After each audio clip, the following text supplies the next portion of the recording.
Hello, everyone. Welcome to today's show, Finding Bid Opportunities, a System for Work Management, sam.gov. And for those of you who are new to my channel, my name is Eric Coffie. I'm the host of the GovCon Giants podcast. Also, we try and connect small businesses with opportunities by teaching the ways of expert professionals and those who've come before them successfully. Today, we're going to be discussing this particular document, which ties back into sam.gov and why that's important. The other thing that we're going to be talking about as well is this particular chart on the screen, where it lists out the state of competition within the defense industrial base. So again, those are the three things we're going to be discussing today. I just want to make sure that right away, I set the stage, the foundation for what's going to happen. So thanks for joining us. Thank you for spending your hump day with us. And we're looking forward to digging into the information. I did go ahead and already I pulled down some opportunities from sam.gov that I want to discuss as well. So we're going to be looking through this list of opportunities in sam.gov. So before we get started, as always, please let us know who's in the room, who's out there. And also, while you're doing that, tell us your name of your business, where you're from, and what it is that you want to do or what you're trying to do in the government contracting space. So looking forward to having this open dialogue with all of you out here, because this is critical to those of us who may have heard some things about how to do business with the government, but they're still trying to figure out what it is that I'm missing. Why am I not connecting the dots? We get questions all the time. And I think this chart is a big one for me, right? And so let's start off with this chart on the screen and what we're looking at here. Because in order to know where we're headed, right, we need to know where we came from. And so let me talk about this chart on the screen, what we're looking at. And so what we're looking at here, it says this is a 10-year trend for Department of Defense competitive and non-competitive dollars. Can everyone hear me okay? Does everyone hear me? Just fine. Maria, check in, please. Let me know if you hear me before I go too much into talking and people don't respond. Can everyone hear me out there? Yep. Yes. Thumbs up, please. Let me know if my sound's good.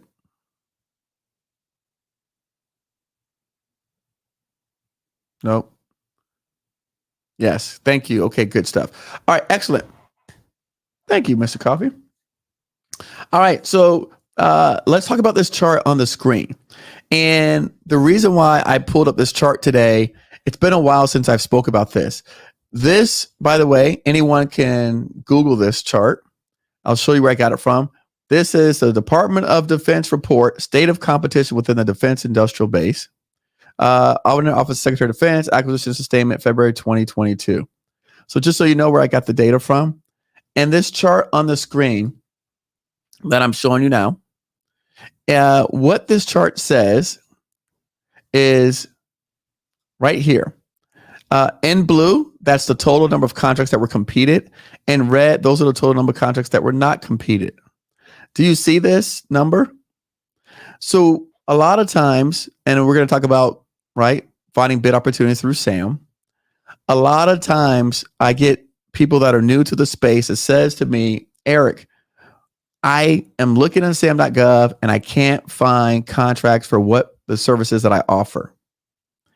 Right? How many people have had that happen to them? Right? You're looking on sam.gov and you're like, I just don't see a lot of these type of contracts. I know that the government buys this, but I don't see a lot of these types of contracts. And this is why. What's happening is, and I said this before, is that the government is not publicly posting all of the bids. And so this chart confirms that, again, total competed contracts, right? In some instances, right? Again, the red is not competed. So the red is 57% as opposed to 52%. So you can see here, the trend is less than 50% of the contracts are being competed. And again, this is there's a even more intricate diagram that we can get into that says that it's even less than that. But for all intents and purposes, looking at this chart, you can see here about 50% of the opportunities are not being competed. Okay. So that's the first thing I want to start with today, because a lot of times I got to give you some context. When you go, Eric, I'm looking on sam.gov, I don't see my stuff. Right. Well, that's because they're not being competed. So what happens? Right. And if you go in and you look here under FAR Part 10, it starts talking about, right, what are the requirements to do simplified acquisition. And then here, Part 5 goes into what's required for them to actually post information in the GPE. And by the way, for those of you who don't know, GPE stands for Government Point of Entry, which basically just means sam.gov. All right. So they use all these fancy words to confuse people, in my opinion, to throw people off. But GPE stands for Government Point of Entry, which is sam.gov. So when you see GPE, think sam.gov. So when you look at the FAR clauses, and I know I'm talking kind of high level, but I have to in a way. When you look at FAR clauses, it says that they do not have to make solicitations available through GPE, which is sam.gov. And so for a lot of us out here who are only reliant on looking at RFPs, RFQs, solicitations through sam.gov, you're missing out on a huge opportunity. And so that's why today this title is called Finding Bid Opportunities, Not Bids. And I'm very specific and intentional in my word choice, because you're finding bid opportunities, not finding bids. So what we do is we go through, and again, what I like to do is I like to use the government's own lingo. And so when I'm here and I'm looking at sam.gov, I'll put on the big screen. What I'm looking at is sources sought notices. Sources sought, right? So what is a sources sought? Let's go over here to the screen. So sources sought notice. Let's go through this, because this is important when you're starting your journey. We had a student reach out to me a few weeks ago, and they're now doing a negotiated contract with a government agency because of responding to a sources sought notice. So we're not looking at solicitations, we're looking at sources sought here on sam.gov. So what is a sources sought? Why is it important? Let's go through this. Again, this document was released by the Navy, and I thought it was a good document to share with people today. And please, please, please, please, by the way, if you find this information useful, hit the like button, as always. And again, if you're just joining us now, please, if you're not subscribed, subscribe to our channel. And then if you have not already shared who you are, what you do, where you're from, please do that as well. Thank you. So the purpose of the sources sought, purpose of market research, what is it and why does it matter? Why should you respond? So it talks about mandated market research, FAR Part 10. The government, before developing new requirements or before soliciting offers above SAT, Simplified Acquisition Threshold, or before soliciting offers below the Simplified Acquisition Threshold, when not available, FAR Part 10 aids option exercise and sole source contract actions. So they're doing this research to determine if there are commercial sources that exist to meet requirements, to assess whether two or more small 8A hub zone businesses can meet the requirement for a set aside, okay, to ascertain where the item needs to be some modifications, to determine if the requirement should be modified, to identify commercial practices, to help obtain best price and value for the government, or to identify successful acquisition strategies. So if you're not doing this, then you're actually hurting the small business community, which I suspect that the majority of us here are in the small business community.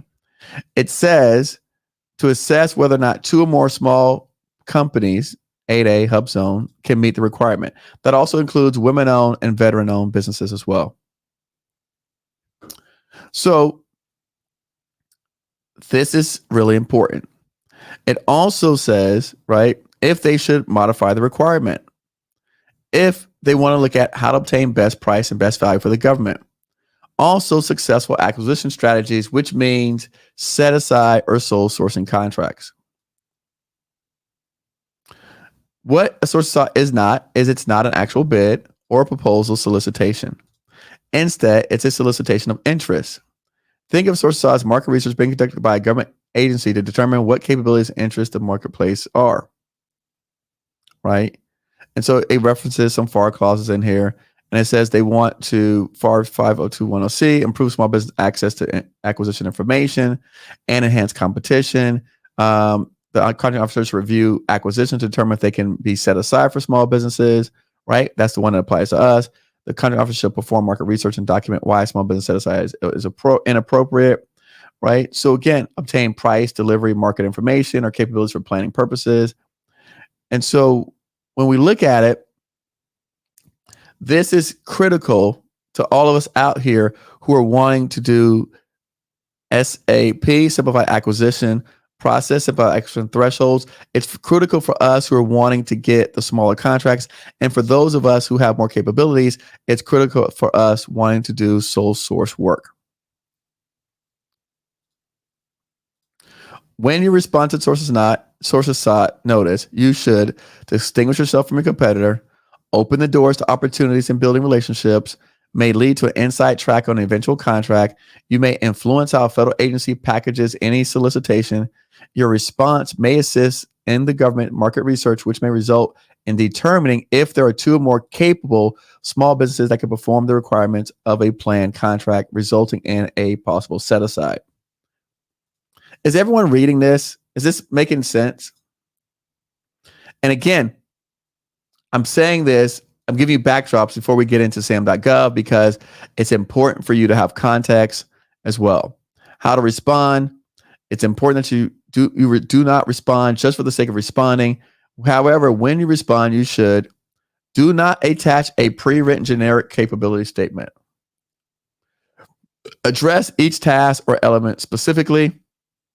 Explain your capability level. Identify contract experience and past performance. All right. How to respond. Locality, relate. Have you done this work in the past with this agency or another agency? Scope of the contract. Be sure you have understanding of the scope. Transition to a plan to transition this contract from a previous vendor to you. Always respond by deadline, not 1 second late.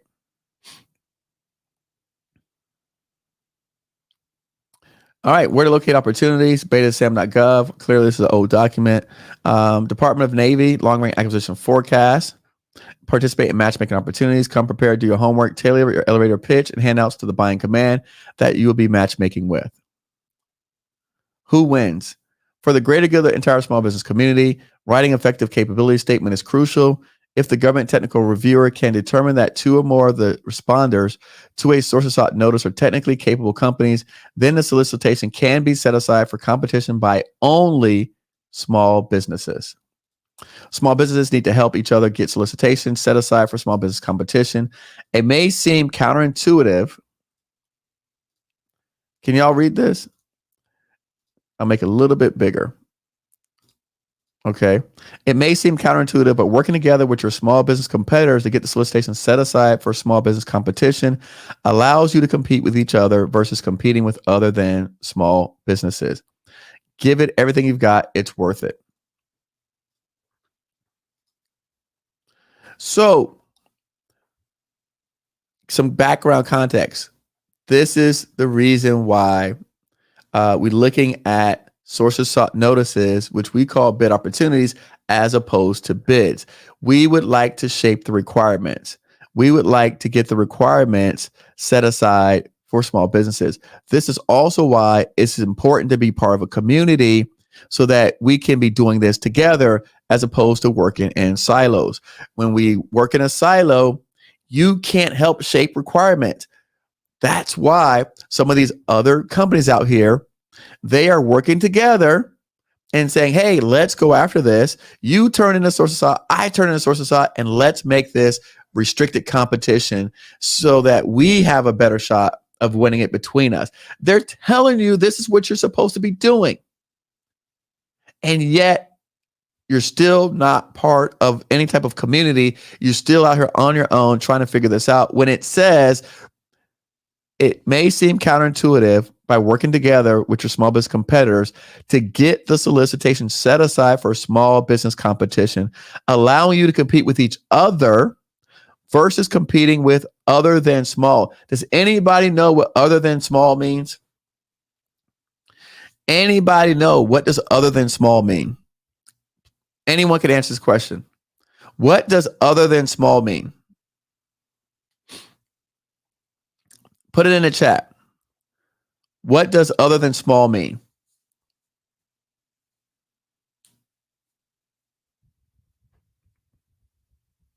I'm going to wait. Thank you, Maria. Other than small means big. No, other than small means big. Right? So that's correct. The big boys. So if we're talking about competing, right? Would you rather compete with each other, or would you rather compete with the big boys who've got all the money, all the resources, all the history, all the past performance, everything that we don't have, right?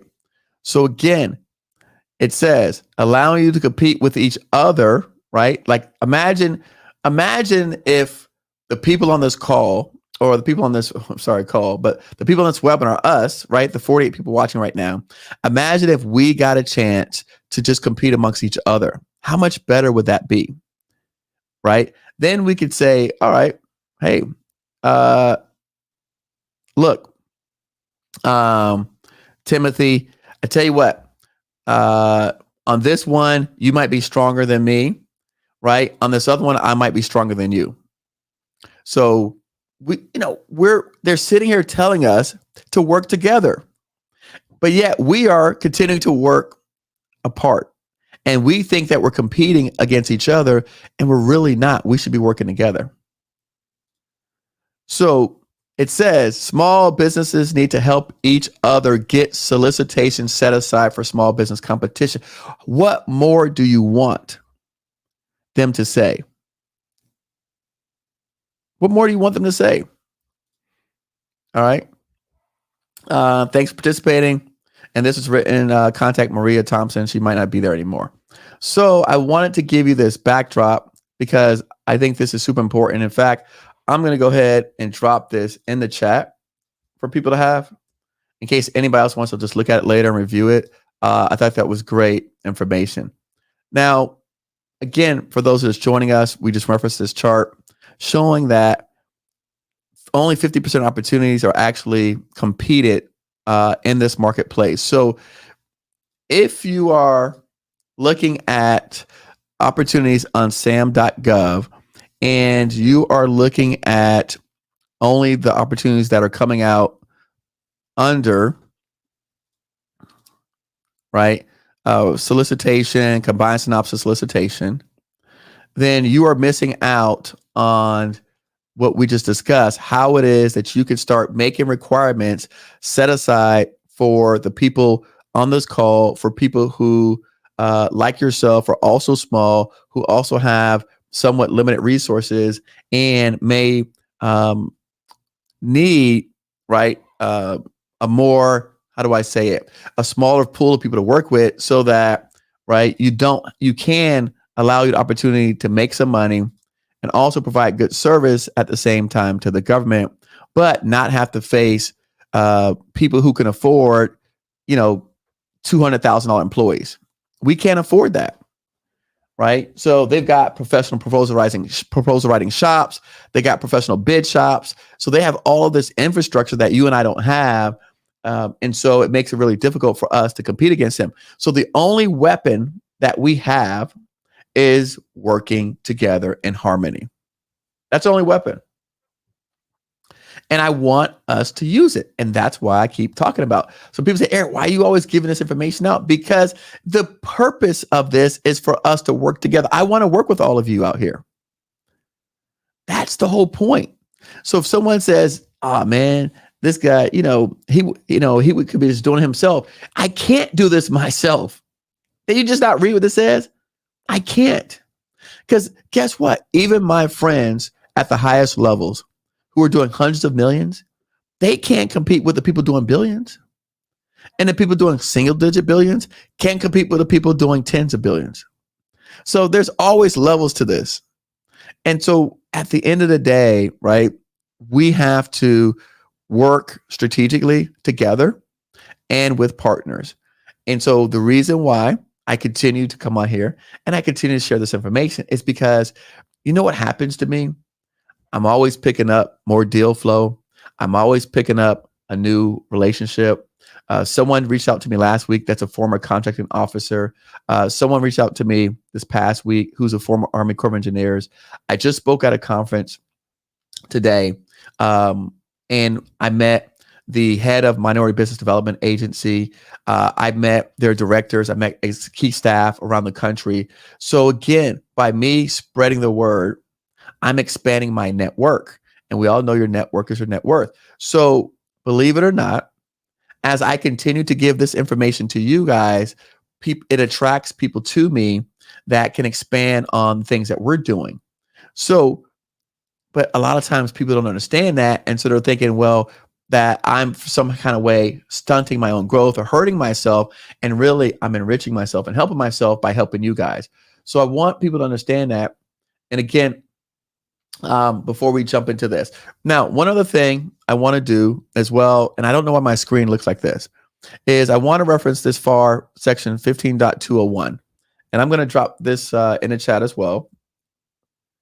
Okay, because this is important. When we get this information and we're doing source of sought notices, this is part of a 3-prong approach that we teach in our courses and trainings to allowing people to get sole source opportunities. So this is part of the work that goes into getting those sole source opportunities for small businesses, because negotiated bids and sole source is the name of the game. I'm just going to tell you, look, negotiated bids and sole source is the name of the game. We like competition, and that's great and all. But if you go back to that chart I just showed you, if it was so good, why are these people not doing it? If his competition is so good, why are they not doing it at the highest levels? So do not think some kind of way that this is only relegated to the people at the top. This can happen to the people here, right here in this room as well. All right. So let's go back. FAR 15.201 says here, exchanges with industry before receipt of proposals. I was on a live this past week. I'm not sure if it was Monday or Sunday. And someone said to me, Eric, I'm trying to reach out to a contracting officer. They're not responding to me after I submit it on this particular opportunity. This says in the title, exchange with industry before receipt of proposal.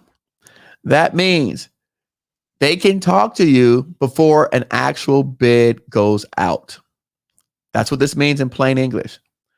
The government can talk to you before a bid goes out. They can talk to you, right? Now, how do they talk to you? It says right here. And not only does it say, it says they are encouraged.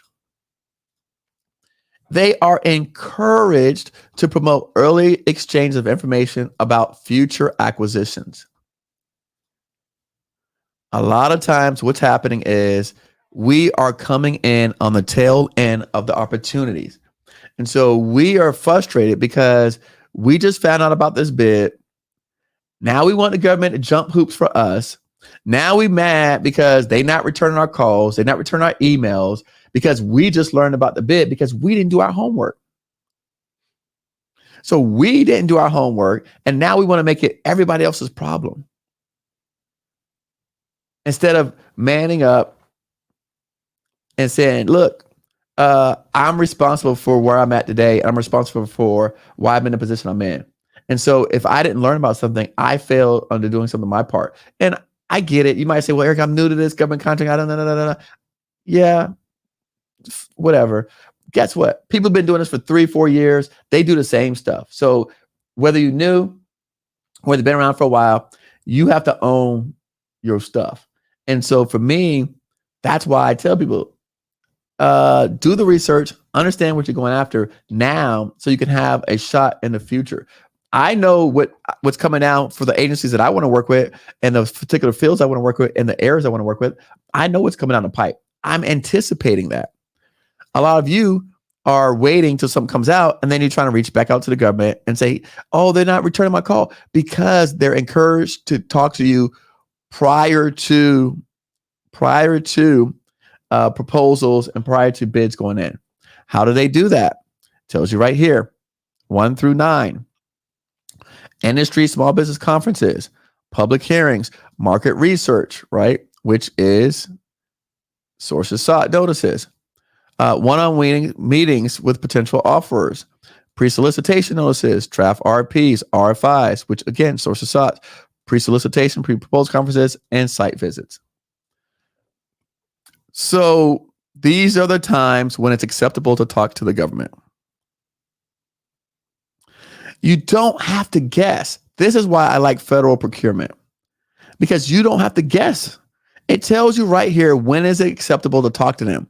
Most of us are just, frankly, lazy.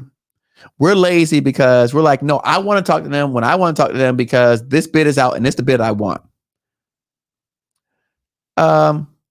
Let's go back to this other screen. I pulled up on sam.gov. Again, I call them bid opportunities, sources sought notices. And my requirement was it was past 3 days. In the past 3 days, they dropped 183 results. So maybe I put the past. Let me see. Did I put past week? Okay. What? I forgot what I put in there. Oh, okay. I put response date due next week. So next week, there's 598 sources sought notices next week that are due. In 1 week, 598. So if you miss some sort of opportunity today, don't worry. There's 600 of these things coming out every week. And when you look at other agencies, again, the numbers get to the thousands, but this is just 600. All right. So I want to say that because, again, I'm trying to answer all of the questions that people come to me with, that they come to me in the past. And I want to make sure that you understand this and you're clear on this. Again, I dropped it in the chat. So these are the times where it's appropriate to talk to government officials, right? And then we know right here that we should be working together, right? And so now, what is it that we do? So we come over here to sam.gov, and I'm in sam.gov, and I pull down contract opportunities, and I did, like I said, response due the next week, and I typed sources sought, and it gave me a list of 598 results. Now, me personally, I no longer use sam.gov after this because even though you could take your results, do it to a 100-page count, I just personally find it very difficult to navigate through all of these things. So what I do is I like to pull it down. I do actions. I download it. I save it to a CSV file, and then I open up Google Docs. If you guys don't have, if you don't have a Gmail account, right here you get Google Sheets. And on Google Sheets, right, you can actually click upload and then upload a file. And so I basically upload the file here, and this is the chart you're looking at. And so now I have all this information, right, in my Google Sheet, and I can scroll with my mouse through every single opportunity. I can actually sort, I can search.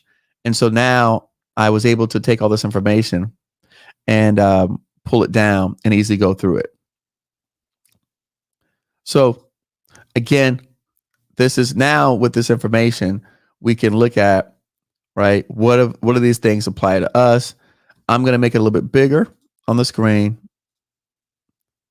since people are watching online. And so now this should help you guys to look at it. And so we can now go through this and look at, someone the other day talked about substance. And it's interesting because someone brought up substance, But what they said about substance was that they were looking at bids instead of looking at sources sought notices, right? Um, here's substance. Let's look at this one. I'm going to look at the notice ID, go back over here to sam.gov, and let me type this in. Let me take out some of this other requirements.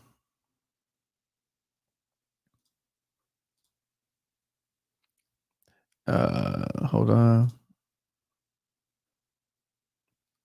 To search. Why didn't it search? Still didn't find it. Let me go back in and let's search for this. sam.gov gets quirky sometimes. All right, that's 2.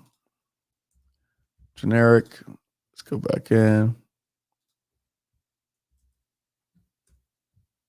Huh. What am I doing wrong? What is it searching? Let's see. What did I have?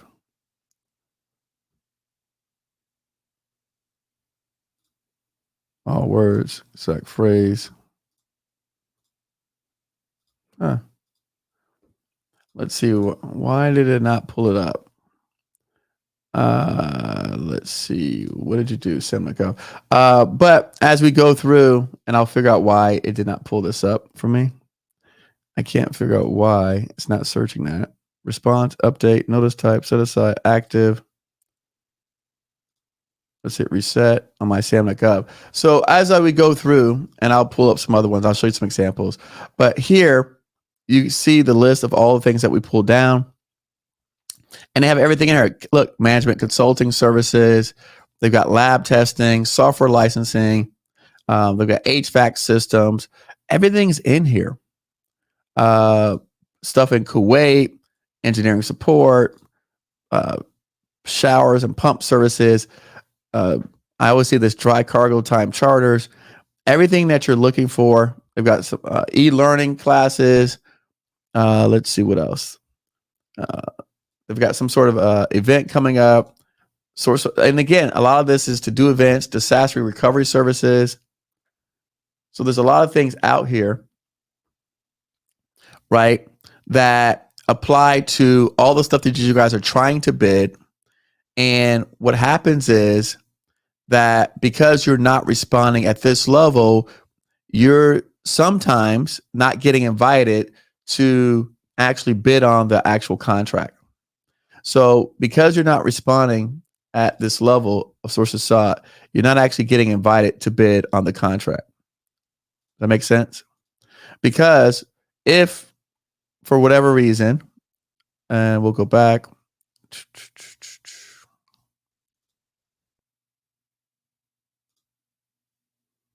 Okay.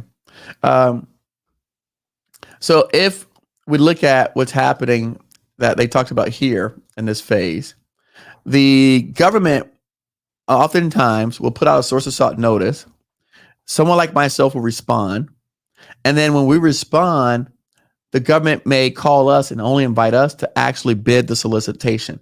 So they may never put the actual solicitation out publicly, and you guys may never see it.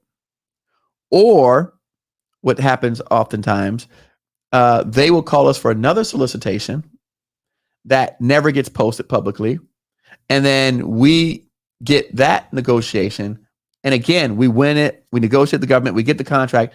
And by the time anyone learns about it, it's already been awarded to us. So yes, this is the stage at which you can reach out with questions and they can legally talk to you. That is correct, Denise. Would getting placed on a vendors list help? No, it does not help, because getting on a vendors list is a passive move. And this here is actually where you are specifically saying for this opportunity, right, that you can do it. You've got the experience and you got the past performance.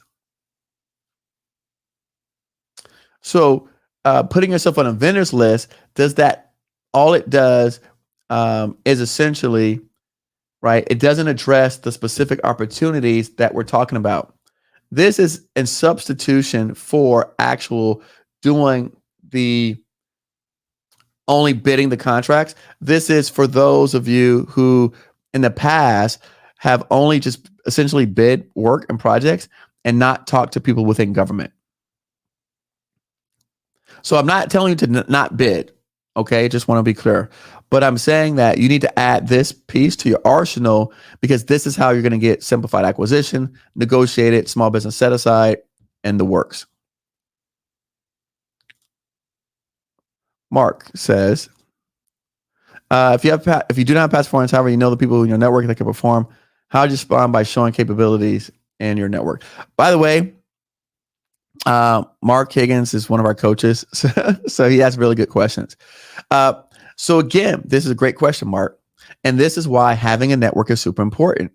Because if you do not have the past performance, but you have people in your network, right?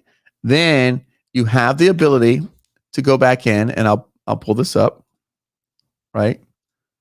Right. It says, write an effective capability statement is crucial. And it says back in here, let's go back. They do not want, Mark, an attached pre-written generic capability statement. So what I would do is I would write a specific capability statement for this particular response.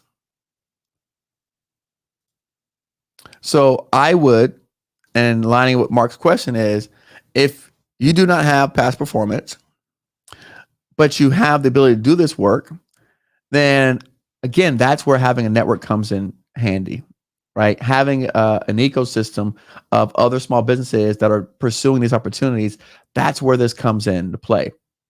Because now you can tap into someone else who may have a little bit more experience, but maybe they're in a different state.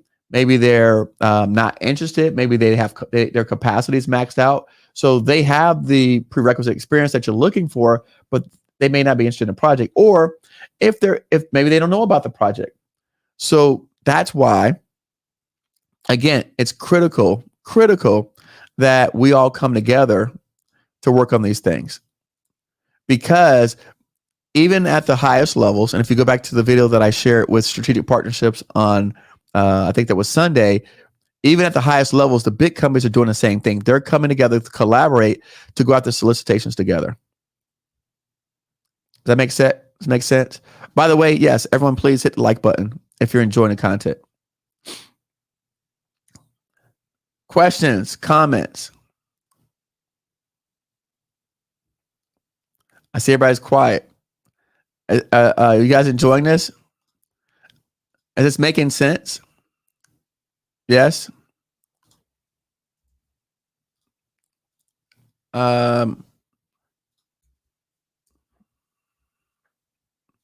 Making sense? Making sense to people out there? All right, so let's do this. I'm going to go back since I don't see any questions in here from anyone.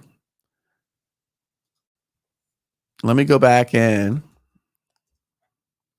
And yep, makes sense. Cool. All right. So while we're out, I reset my sam.gov and I pull down, again, I've got my list. I pulled it down in Excel here, or I'm sorry, Google Sheets, which I love Google Sheets. And as I was scrolling down, because this is something that, and Maria knows this about me, is that I love, is that disaster recovery. Because disaster recovery is one of those areas where people always come and say, Eric, I want to work with FEMA. And yet they don't do any preparation to start working with FEMA. And so this one said disaster recovery services. So let me look it up. So I grabbed this one. I went back over to sam.gov. I put in a little search and I'm going to pull up disaster recovery service to see what they're talking about.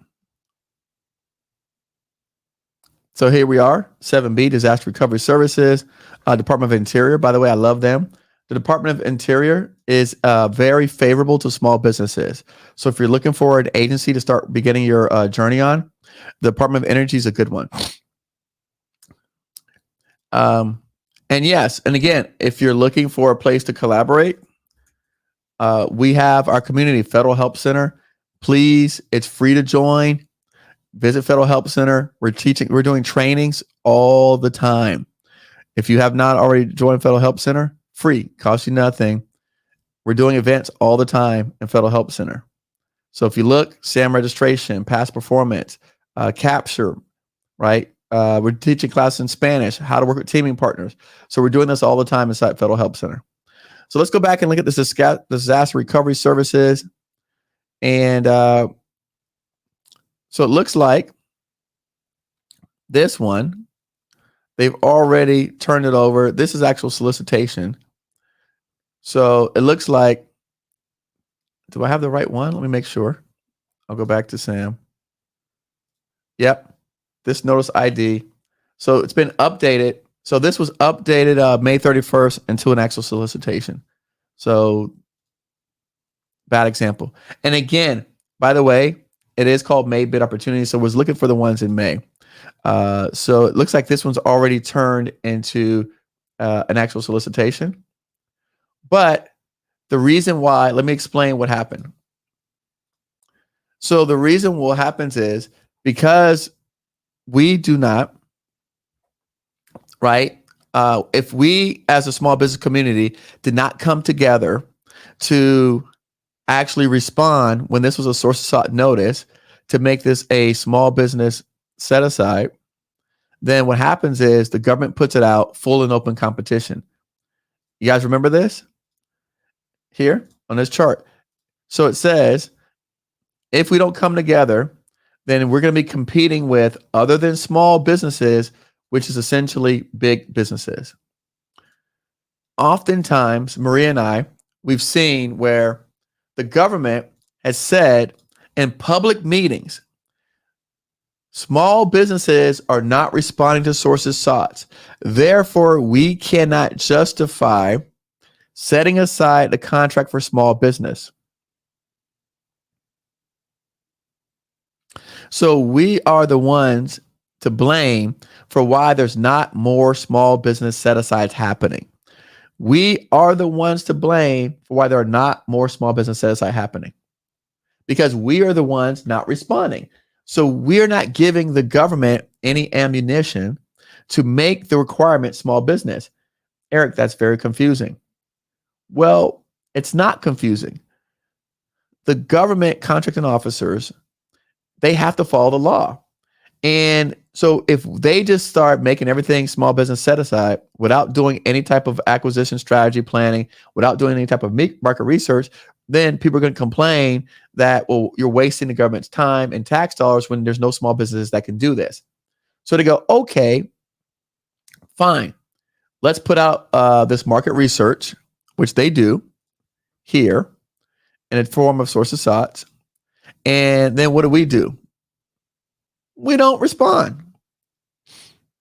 So since we don't respond, when they're trying to develop these requirements here, right? Simplified acquisition and small set-asides and small requirements. When we don't respond, they go, see, I told you there was no one out there that could do this.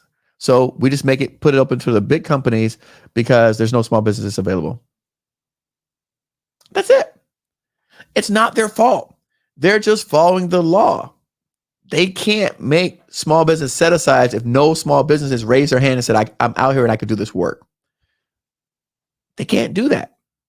They have to have a justification to do these things. So if we don't give them that, then we are basically saying, give me handouts, but I'm not going to give you anything to justify why you want to give me these set aside requirements. So we're to blame. We need to own up and take responsibility. All right, let's go back. So when I see stuff like this and I pull it up, and if I realize it's not set aside for small businesses, I realize that because we did not respond to the sources sought notices. So let me go back to my sheet.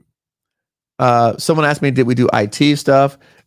I personally have not done IT. We do have other students who work in IT, but Eric Coffie person has never done IT. By the way, if you have any questions, all right here, There's our phone numbers, our email below. If you have any questions for us, and again, we want to keep talking through. Right, I'm gonna just leave that on the screen while we go through this. E-Discovery Solutions. Let's see if there's anything on here. Architect, engineer, IDIQ, boom truck inspection and repair services, GPS tracking systems, venue support for labor relations training. So again, this is people that do training, team building training. Again, if you offer if you do like event planning, this is actually a very good. This is a very good point I want to prove here. So a lot of times, what happens is the government does not put things out in a way that we're accustomed to seeing it. So what they do is says RFI venue support for labor relations training. So let's pull this up and let's look and see if I can pull this one down for you guys.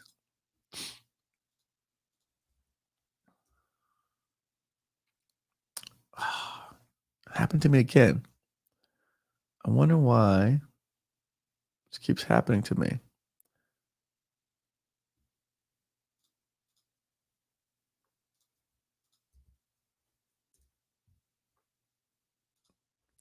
Let's see. Go back out. Sam is always quirky. Okay, didn't find it. Oops. Let's try it this way. Still nothing. Still nothing. Okay. Let's see.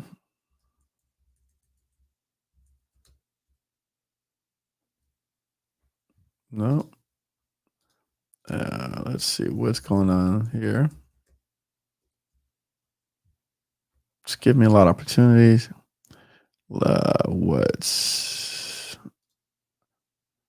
It's not giving me that. Interesting. Let me go in.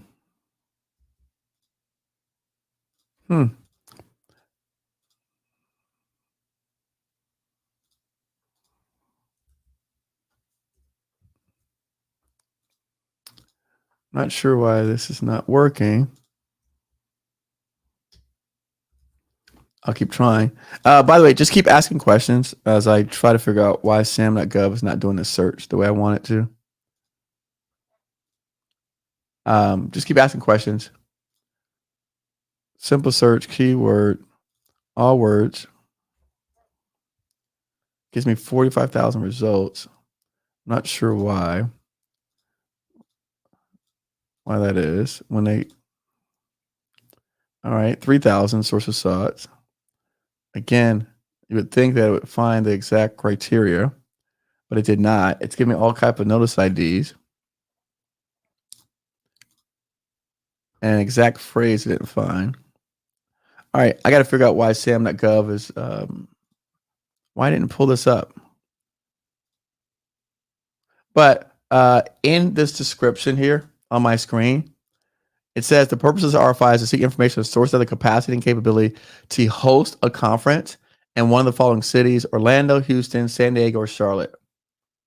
And it says this RFI right here. It says seeking information on source of the capacity to host a conference. It's for hotel and meeting facilities capable of meeting requirements listed in the attachment. And so that's what the requirement's for. What's up, John Palmer? How are you? All right, Julie, I'll check the inactive button.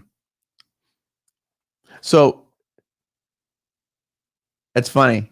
Yeah, no, listen, I promise you, I've been doing this long enough. I don't worry about like stuff not working anymore because I don't have any control over that. And it's actually great to have this opportunity because you guys get to see that I'm a human. So I'm totally fine with it. But going back, what's up, John Palmer? Going back to what I was saying was sometimes the government will put things in a way that you can't tell what the opportunity is. And so this says FR5 for venue support and for labor relations training. For people that do event planning, it doesn't say event planning. Do you get me? So the point of the whole exercise was that it does not say on here event planning. So things are not as straightforward as we sometimes want them to be or expect them to be. So I want to show you that using this particular example, because that's another one of the kind of experiences that I get from people, is that people are looking for exact words that their businesses do, and the government does not do exact words. So what happens is you are sometimes saying, well, I didn't see what I'm looking for. And it's not that you don't see it, it's just not written the way that you want it written. And so Juliet was correct. And she says that that was looked under inactive. And so when I did click inactive, it did pull that up. So thank you, Juliet. So she's right. When I pulled in that particular code and then I clicked the check inactive button, it did show up as marked inactive. But going back to this, I'll pull up this example. See, that's why you got smart people you train over here. They can help you out.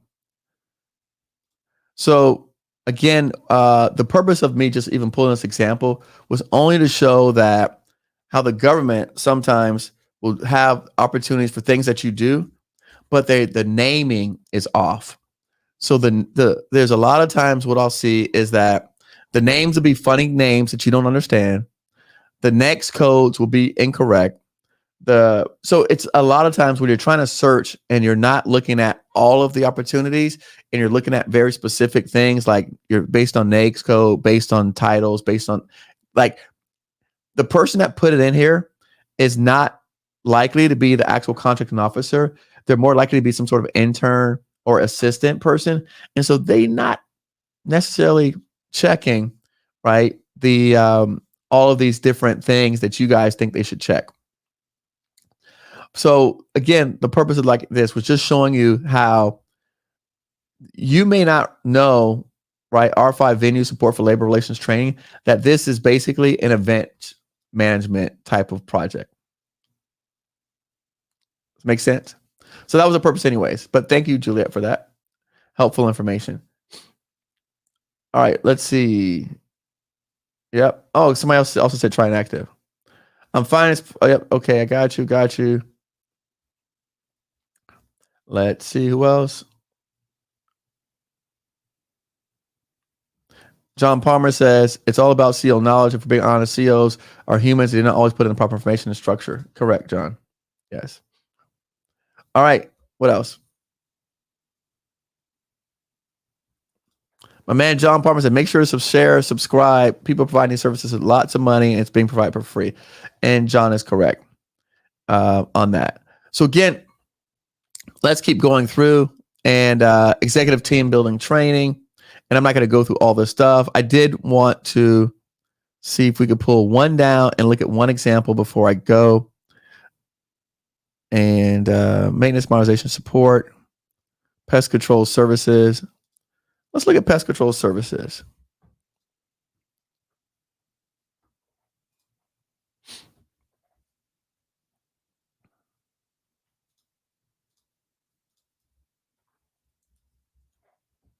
All right. Pest control services.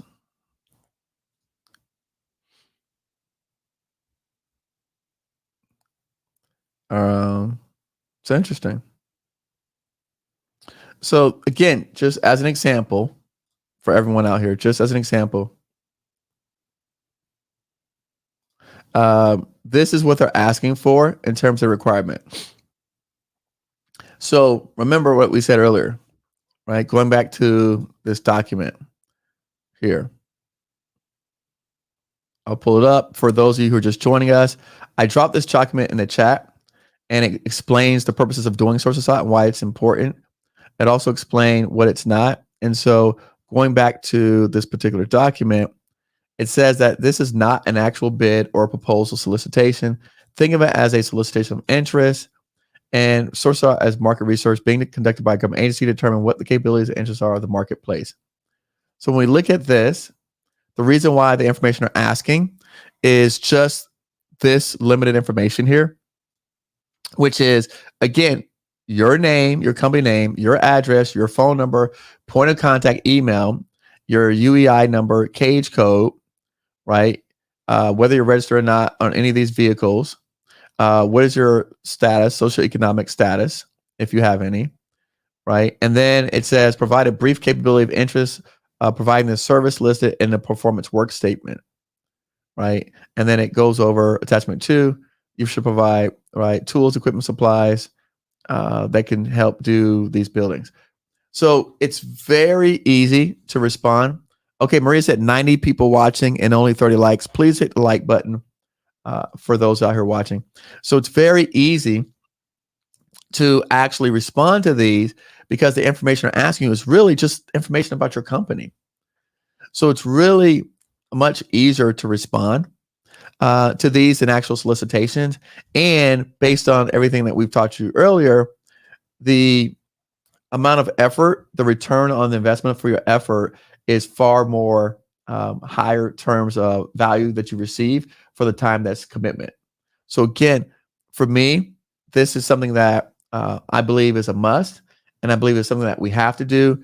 And as the document states, we need to start working together, coming together to go after these opportunities, because it's better for us to have them than to get the larger companies to be able to do that. So I did want to share that with everyone out there. And like I said, one thing I do want to do is I want to be mindful of people's time. So let me take a couple more questions, and I'm going to close out. Let's see. So Eric, by following years, have survived, and what's the benefit of becoming a consultant versus seeking bids on sam.gov? So essentially, the difference is, right, if you can perform the work. So if you go out and you bid on sam.gov, right, one, if you bid sam.gov, that doesn't guarantee you win any work. That just guarantees you can just basically bid stuff. So that doesn't give you any work.